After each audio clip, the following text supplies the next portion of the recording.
بسم اللہ الرحمن الرحیم۔ لاکھوں درود پاک حضرت محمد صلی اللہ علیہ وآلہ وسلم اور آپ صلی اللہ علیہ وآلہ وسلم کی آل پر۔ السلام علیکم، میرا نام افتخار احمد ہے اور آپ میرا یوٹیوب چینل نالج دیکھ رہے ہیں۔ کل ایک ویڈیو بنائی تھی کہ امریکی صدر نے جب پہلی بار ہوائی جہاز میں سفر کیا، آج اس کا دوسرا حصہ۔ صدر روز ویلٹ کی یہ پرواز 50 گھنٹوں پر محیط تھی، جس میں انہوں نے 7,000 مربع میل کا سفر طے کرنا تھا۔ وہ اسپین اور برازیل سے ہوتے ہوئے 13 جنوری کو گیمبیا میں بہٹرسٹ پہنچے، جہاں تک کا سفر انہوں نے بوئنگ کے تیار کیے ہوئے طیارے ڈکسی کلیپر پر طے کیا تھا۔ اس سفر میں انہوں نے بحرِ اوقیانوس کے اوپر 2100 میل کی مسافت طے کر لی تھی۔ گیمبیا اس وقت برطانیہ کے کنٹرول میں تھا اور دریائے گیمبیا میں لنگر انداز امریکی بحریہ کا جہاز USS میمفس اپنے کمانڈر ان چیف کا منتظر تھا۔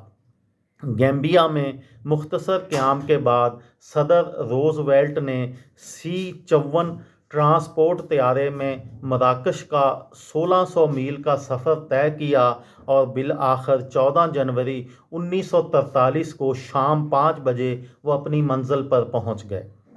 شمالی افریقہ میں مراکش کا شہر کاسا بلانکا جرمن بمبار طیاروں کی زد میں تھا، اس لیے وہاں ہونے والے اس اجلاس کو انتہائی خفیہ رکھا گیا تھا۔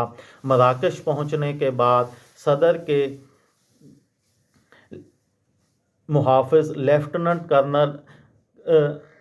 صدر کے بیٹے لیفٹیننٹ کرنل ایلیٹ روز ویلٹ ان سے ملے تھے، لیکن انہیں بھی دورے کے مقاصد سے بے خبر رکھا گیا تھا۔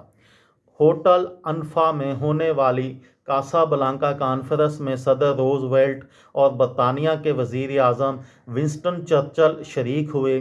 سوویت یونین کے حکمران جوزف اسٹالن کو اس میں شرکت کی دعوت دی گئی تھی، لیکن سوویت فوجوں کے جرمنی کے خلاف محاذ پر مصروف ہونے کے باعث انہوں نے کانفرنس میں شرکت سے معذرت کر لی۔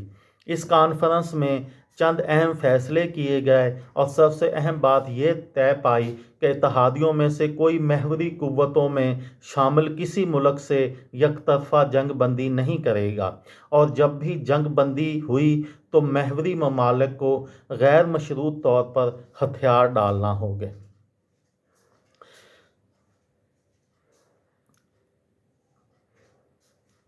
جس دنیا میں آج ہم رہتے ہیں، اس کے خد و خال اور وضع کرنے میں بھی اس اجلاس کا انتہائی اہم کردار تھا۔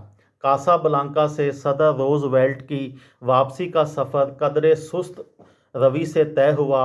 واپسی کے سفر میں طیارے ہی میں انہوں نے 30 جنوری کو اپنی 61ویں سالگرہ منائی اور اگلی شب وہ وائٹ ہاؤس پہنچے۔ کانفرنس سے متعلق خبریں 29 جنوری 1943 کو سامنے آنا شروع ہوئیں اور صدر روز ویلٹ کے فضائی سفر کو امریکہ میں ایک جرأت مندانہ قدم کے طور پر دیکھا گیا۔